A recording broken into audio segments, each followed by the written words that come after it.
자, 출애굽기 13장 1절부터 10절까지 말씀입니다. 저와 여러분들이 한 절씩 교독하도록 할게요.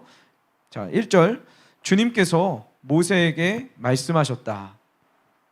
2절 시작. 자손 가운데.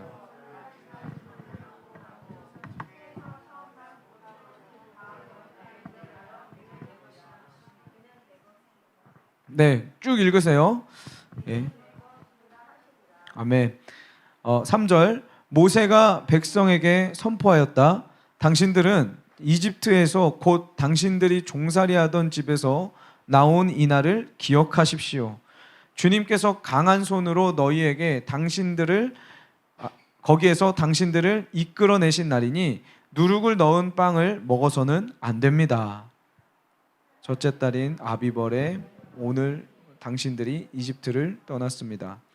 주님께서 당신들의 조상에게 주신다고 맹세하신 젖과 꿀이 흐르는 땅, 곧 가나안 사람과 헷 사람과 아모리 사람과 히위 사람과 여부스 사람의 땅에 이르게 하시거든 당신들은 이 달에 다음과 같은 예식을 지키십시오. 당신들은 이래 동안 누룩을 넣지 않은 빵을 먹어야 하며 이래 날에는 주님의 절기를 지키십시오.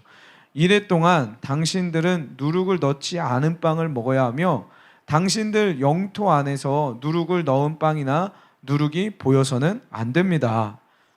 그날에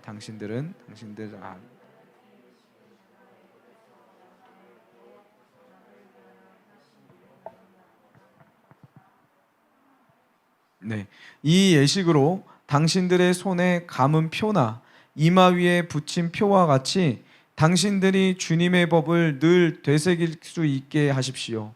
주님께서 강한 손으로 당신들을 이집트에서 구하여 내셨기 때문입니다. 10절 시작.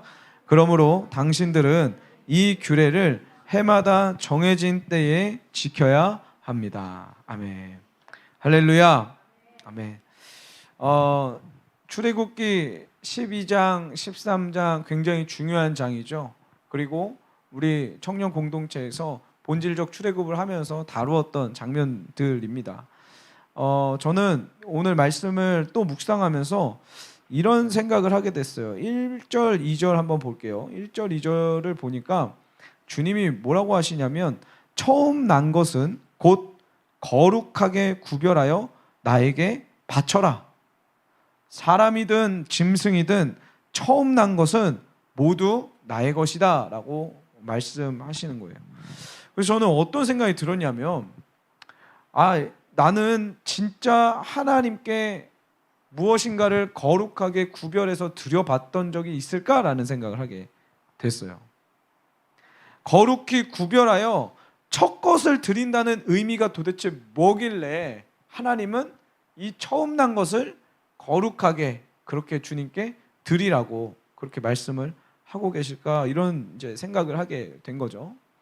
이렇게 묵상을 하면서 어떤 장면이 하나 떠올랐냐면, 제가 옛날에 대학생 때 처음 사역을 나갔을 때가 2005년도였던 것 같아요. 2005년도. 그때 그 유구에 있는 그 유구 감리교회라는 곳에서 이제 첫 사역을 하게 됐는데, 지금 그 방주교회에 임철 목사님이라고 이제 담임 목사님 계시잖아요. 그분이 그 유구감리교회에서 이제 담임 목사님으로 계셨어요. 그때 임 목사님의 자녀가 셋이 있거든요. 예준이가 있고 예진이가 있고 예영이가 있어요. 근데 이제 첫째 이 예준이한테 그날이 어린이날이었는지 생일이었는지 제가 잘 기억이 안 납니다. 너무 오래돼가지고. 그날 이 예준이가 선물 하나 받게 됩니다. 뭐냐면은 새 신발을 하나 선물 받는 거예요. 그러니까 이 초등학교 아이가 너무, 초등학교 때였는지 초등학교 들어가기 전이었는지 너무 막 기뻐가지고 너무 좋아서 막 신고 온 집안을 이제 신고 걸어 다니는 거죠. 너무 좋다고. 그리고 나서 이제 밖에 딱 나가려고 하는데 이제 목사님이 딱 뭐라고 하시냐면은, 아들 예준아, 잘 뒀다가 주일날 제일 먼저 신고 교회 가자. 알았지? 지금 신는 거 아니야. 알았지? 하나님 앞에 제일 먼저 가서 가장 먼저 보여드리고 가장 먼저 감사기도 하고 그렇게 신고 다니는 거야. 알았지? 하고 이제 그렇게 신앙 교육을 시키시더라고요. 여러분, 왜 아들에게 이렇게 가르치고 계실까요? 도대체 무엇을 가르치고 싶으신 거예요? 임 목사님이 지금 이 아들에게 무엇을 가르치고 계신 거예요? 가장 먼저의 자리, 가장 처음의 자리를 하나님께 드리라는 거예요. 이것을 지금 가르치고 있는 거라고요. 우리 주님은요, 이 마음을 원하십니다. 여러분 잘 생각해 보세요. 여기에서 말하는 첫 자식, 첫 태의 열매, 이게 뭐예요? 첫째거든요. 사람으로 따지면요, 남자와 여자가 결혼해서 아이를 낳습니다. 그 아이가 딱 태어났을 때 첫째가 태어나잖아요. 그럼 전부인 거예요. 아직 둘째가 없거든요. 아직 셋째가 없어요. 전부인 거예요. 주님은 그 처음의 자리를 달라고 하시는 거예요. 여러분 잘 생각해 보세요. 가장 중요한 거는 제일 처음 하지 않아요? 우리의 삶 속에 가장 중요한 건요, 제일 처음 합니다. 하나님을 제일 처음의 자리에 두지 않으면 그것은 하나님을 섬기지 않는 거예요. 이게 중요한 거예요, 여러분. 여러분, 한국에 새벽 예배가 있죠. 제가 중국도 다녀보고 미국도 다녀봤는데요. 물론 저는 중국도 새벽 예배가 있는 교회를 갔고요. 미국도 새벽 예배가 있는 교회를 갔어요. 그런데 유독 특별하게 한국 교회만, 한국인들의 교회만 새벽 예배가 있습니다. 새벽 예배 알아요, 여러분? 몰라요? 그 새벽 아침에 일찍 일어나서 예배 드리는 거예요. 그때 이제 자매님들의 얼굴을 보면은 새로운 모습을 보이게 되죠. 전혀 내가 알지 못했던 우리 자매들의 모습을 보게 되는 거예요. 근데 그 새벽 예배의 유래가 뭔지 아십니까? 어떻게 새벽 예배가 만들어졌는지 아세요? 한국의 새벽 예배는요, 이렇게 시작이 됐어요. 한국인들이, 선교사님들이 와서 복음을 전했을 때 한국인들 한 명 한 명이 예수님을 만나기 시작했어요. 그때 당시 한국은 농경사회였고 농사를 짓기 위해서는 아침 일찍 나가서 밭을 매야만 했습니다. 그 빛이 뜨거워지기 전에, 햇빛이 뜨거워지기 전에 빨리 뭔가를 해야 하는 그런 작업들이 있었던 거죠. 그런데 이 사람들이 하나님을 만나기 시작하니까 눈을 뜨자마자, 아침에 눈을 뜨자마자 어떤 생각을 하게 되냐면 하나님 보고 싶어요. 하나님 보고 싶어요. 이런 마음이 들기 시작하는 거예요.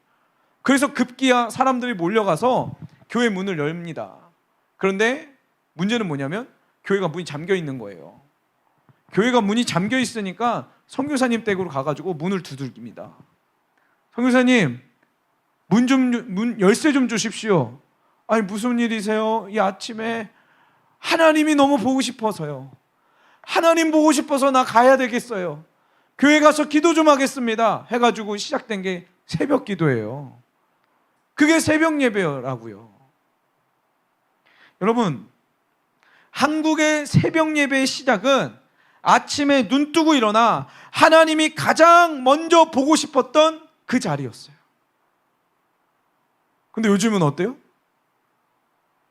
나와라 나와라 해도 안 나오죠. 이거. 그러지 않아요? 이게 문제인 거예요. 지금 제가 다음 세대 사역을 하면서 참으로 안타까운 사실이 이런 겁니다. 새벽 예배의 그 의미는 다 사라지고 그냥 율법적으로 나오는 거예요. 습관적으로 나오는 거예요. 그러니 무슨 역사가 일어나냐고요. 여러분, 오늘 우리의 삶에 먼저의 자리에 우리 주님을 모셔드리는 그 일들이 일어나길 소원합니다. 아멘이세요? 이런 의미에서 11조도 마찬가지입니다. 11조가 뭐예요? 11조 알아요? 또 돈 얘기하니까 나의 수입의 10분의 1을 하나님께 드리는 거잖아요. 다 쓰고 남은 돈의 10분의 1이에요? 아니면 받자마자의 10분의 1이에요? 네. 가장 먼저의 자리에 그분을 인정해 드리는 거예요. 자, 이런 의미로 봤을 때 아까 제가 질문을 했죠. 여러분, 가장 기쁜 일이 있을 때 누구한테 제일 먼저 전화하세요? 하나님께 전화한다고? 아주 좋은. 저는 제 핸드폰에 내 사랑 나의 하나님 이렇게 써져 있어요. 아세요? 번호는 0000. 근데 아니 저번에는 이제 이렇게 제가 그 제 번호를 써놨더니 전화를 딱 거니까 항상 통화 중이셔 그분은. 내가 사랑하는 우리 하나님은 항상 통화 중이신 거예요. 너무 바쁘시더라고요. 여러분 제일 기쁜 일이 있을 때, 제일 슬픈 일이 있을 때 누굴 먼저 찾으세요? 그 먼저의 자리에 우리 하나님이 계셔야 된다 이 말이에요. 아멘이세요? 그것을 성경은 신앙이라고 이야기해요. 그것을 믿음이라고 이야기한다는 거예요. 제가 북경에서 사역을 할 때 그 비자를 그 여행 비자를 가지고 있었습니다. 그래서 3개월에 한 번씩 한국으로 들어와야만 했어요. 그러니까 월요일 날 들어왔다가 금요일까지 있고 비자 받고 그다음에 이제 바로 넘어가는 그런 일정이었거든요. 그러면은 한국에 딱 와서 월요일 날 그 인천공항에 딱 내리잖아요. 그 인천공항에 내리면은 저희 어머니가 청주에 계십니다. 그래서 청주로 이제 달려가요. 되게 신기한 게 북경에서 한국 인천공항까지 오는데 1시간에서 1시간 반 정도 걸립니다. 근데 인천공항에서 청주 가는데 3시간이 걸려요. 그렇더라고요. 그래서 아무튼 뭐 저는 비행기 타고 버스 타고 그래서 그리고 이제 저희 어머니가 계신 곳을 이제 가게 되죠. 그러면 이제 진짜 잠만 계속 자는 거예요. 너무 피곤하니까 막 자고 그다음에 제 나름대로 어떤 생각을 하냐면 박 목사님을 뵈야 될 거 아닙니까? 박보영 목사님이라고 아세요? 제 멘토 목사님이니까 한국 나왔을 때 제가 뵈야 되잖아요. 그래서 제가 어떤 생각을 하냐면 박 목사님 계신 곳이 인천이니까 꼭 출국하기 전날은 박 목사님께 인사를 드리고 그 집에서 애들이랑 같이 자고 같이 먹을 거 먹고 야식도 먹이고 그 다음 날 인천공항 가서 비행기 타고 이제 북경으로 가고 그렇게 했거든요. 그렇게 한 번 하고 그렇게 또 2번 하고 3번 하고 하는데 어느 날은 이제 목사님이 서운한 마음을 이제 저한테 비치시는 거예요. 야, 인천공항에서 비행기 타고 한국 오면 인천공항 떨어지자마자 나한테 먼저 전화하고 나를 먼저 찾아오고 그래야 되지 않겠니? 그러시는 거예요. 그때 저는 깨달았어요. 저는 제 나름대로 생각을 해서 한국에 있는 이 시간이, 이 휴가 시간이 얼마나 소중해요. 그래서 동선 꼬이지 않게 시간을 허투루 쓰지 않게 제 나름대로 계산을 했는데 목사님은 뭘 원하셨던 거예요? 가장 먼저의 자리에 본인이 있기를 원하시더라고요. 어른은 그러시더라고요. 여러분 이게 우리 하나님 마음인 거예요. 우리는 내 생각으로 생각하기에 효율을 자꾸 따져요. 그렇죠? 내 생각으로 생각하기에 맞는 시간 배열, 우선순위를 내 마음대로 내 생각대로 다 매겨놓고 그거 먼저 한다고요. 그런데 우리 하나님은 뭘 원하세요? 그 먼저의 자리를 원하시더라는 거예요. 아멘이십니까? 여러분 오늘 그 먼저의 자리를 사수하시길 소원합니다. 그 먼저의 자리를 주님께 내어드리세요. 시험이 끝나고 대학생들 시험 끝나고 누구 찾아요? 우리 하나님 찾아야 되는 거예요. 아멘? 직장인들 취직하고 나서 누구 찾아요? 우리 하나님 찾아야 되는 거예요. 아멘? 출근하기 전에 누구 먼저 찾아야 된다고요? 하나님 찾아야 된다고요. 그것을 신앙이라고 이야기한다는 겁니다. 여러분 오늘 이 먼저의 자리가 우리 안에 확보되어 하나님께 드려지길 소원합니다. 아멘. 자, 두 번째 보면 오늘 말씀에 보면은 이제 3절부터 원래 쭉 읽어야 되는데 8절, 9절 볼게요. 하나님께서 이렇게 이야기를 하세요. 하나님께서 나를 그 이집트에서 건져내 주신 사건, 그거를 이제 출애굽 사건이라고 하잖아요.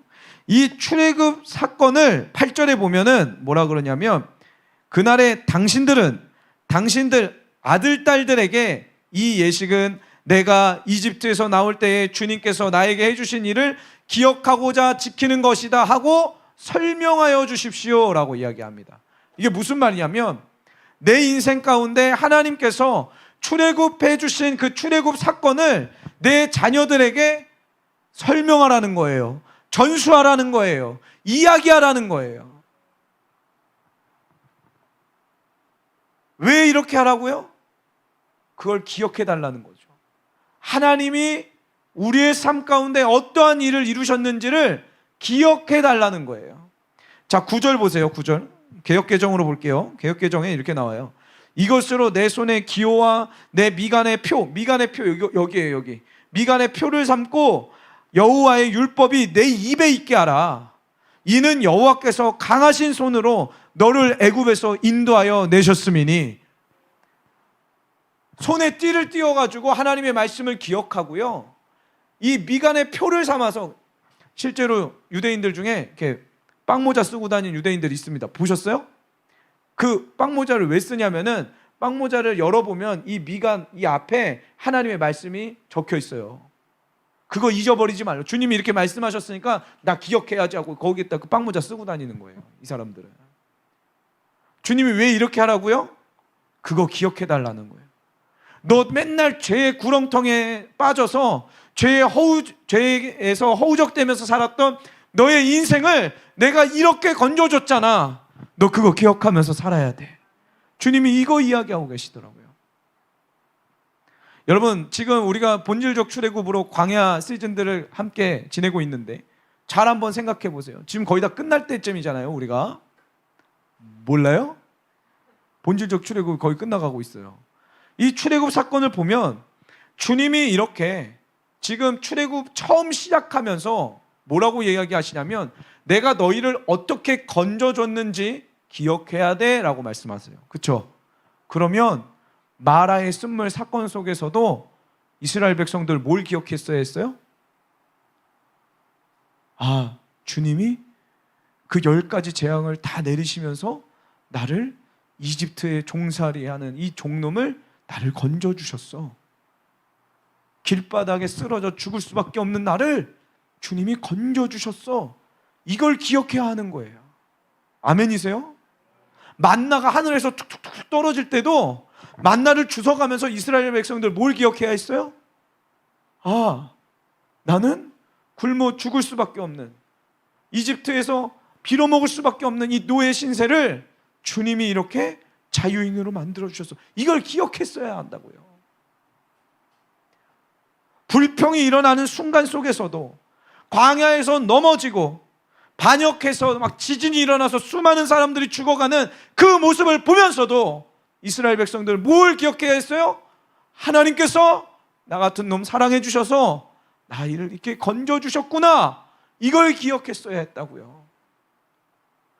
수많은 백성들이 금송아지 만들어 놓고 막 섬길 그때에도 뭘 기억했어야 했어요? 우리 하나님이 나 같은 종놈, 나 같은 죄에 쪄들어 죽어갈 수밖에 없는 나를 여기까지 건져주셨구나. 이걸 기억했어야 했다고요. 주님은 이걸 원하시는 거예요. 여러분, 근데 문제는 뭔지 알아요? 이 사건을 기억하지 못하는 이유가 있습니다. 우리도 맨날 잊고 살잖아요. 이 은혜를 잊고 살잖아요. 왜 그런 줄 아세요? 문제는 기억하지 않는다는 건데 왜 기억이 안 나냐? 말하지 않기 때문에 그래요. 뻔해요. 주님이 뭐라 그러세요? 설명하래요. 네 아들에게 설명하래요. 네 딸에게 설명하래요. 다른 사람에게 하나님이 나를 어떻게 사랑해 주시고 어떻게 건져 주셨는지를 설명하래요. 외치래요. 가르치래요. 왜요? 그래야 내 안에서 잊어버리지가 않는 거예요. 아멘이십니까? 은혜를 받아본 사람들은 알아요. 그 은혜를 간직하려면 그 하나님을 전하는 방법밖에 없어요. 제가 선교지를 여러 군데 다녀봤지만 선교지 다니는 곳마다 역사가 일어나요. 왠 줄 알아요? 거기서는 하나님의 복음이 선포되거든요.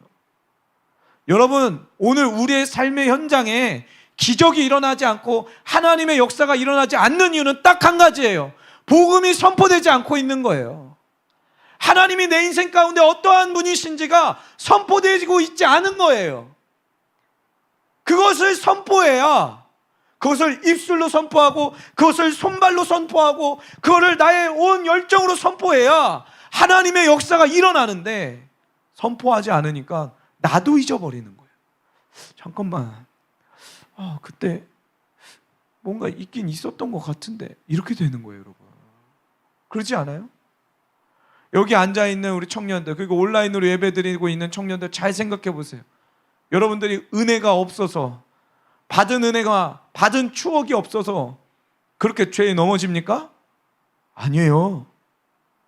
그 은혜를 잊어버리기 때문에 넘어지는 거예요, 지금. 그렇지 않아요? 왜 또다시 죄에 빠져요? 그 은혜를 자꾸 잊어버리니까요. 하나님이 어떤 분이신지 내가 계속 선포하지 않고 가르치지 않고 남에게 전달하지 않으면 나부터 식어가는 거예요. 이게 인간이에요. 나부터 망각하기 시작해요. 이게 인간이라고요, 여러분.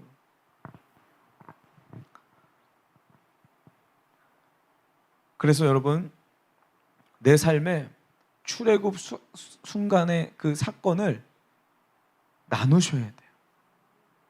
나누셔야 돼요. 내가 언제, 어떤 상황 속에서, 어떤 과정을 통해 출애굽 사건을 경험했는지를 여러분 나누셔야 돼요.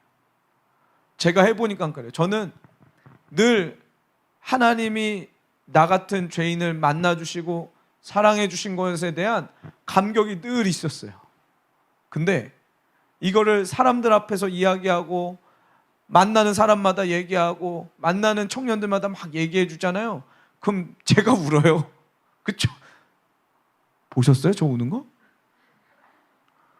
제가 막 눈물이 나고요. 저한테 감격이 되니까요. 근데 이거를 1명, 2명, 3명에게 안 하기 시작하잖아요. 나중에는 디테일한 묘사가 안 나와요. 그랬었나? 잠깐만, 맞긴 맞는 것 같은데 감동도 안 돼요. 점점 식어져요. 이게 인간이에요, 여러분. 하나님을 만났다고요? 하나님을 만난 그 마음을, 그 첫사랑을 어떻게 그렇게 유지시키면서 가냐고요? 그건 우리의 삶에 달려 있어요. 여러분들의 삶에 달려 있다고요. 그것을 전하느냐 안 전하느냐. 직장 동료들 보면서도 기회가 오면 복음 전하시는 거예요. 내가 얼마나 더러운 사람이었는지, 그런데 그런 나를 하나님이 어떻게 건져주셨는지, 그분이 나를 얼마나 사랑해 주시는지, 그런 하나님이 당신도 사랑한다고 여러분 그것을 전하셔야 되는 거예요. 외치셔야 되는 거예요. 왜요? 내가 사는 방법이에요. 그게 광야의 시즌을 잘 세워가고 잘 통과해가는 과정과 방법이라는 거예요. 여러분, 오늘 그 불타는 마음 꼭 소유하시기를 소원합니다. 출애굽 사건을 잊지 마세요. 출애굽 사건을 여러분 삶 가운데 선포하세요. 오늘 예배가 끝나고 만나는 사람 한 명 한 명에게 하나님이 내 삶 가운데 어떻게 일하셨는지 나누세요, 여러분. 저 오늘도 우리 노봉희 선생님이랑 같이 하나님이 그동안 내 삶을 어떻게 다그러 오셨는지 서로 나눴어요. 저도 나누고 선생님도 나누고 얼마나 제 마음에 감격이 되고 감동이 되는지. 맞아, 내 삶 가운데 하나님이 이것도 가르치셨지. 맞아, 하나님께서 내 삶 속에 이걸 훈련시키셨지. 와, 선생님 삶에서도 하나님 동일한 걸 가르치고 계셨구나. 이런 것들을 깨달아가며 성도의 교제를 통하여 내 마음 가운데 성령의 불이 지펴진다는 거예요. 여러분, 오늘 그 일들이 일어나길 소원합니다. 자, 기도합시다.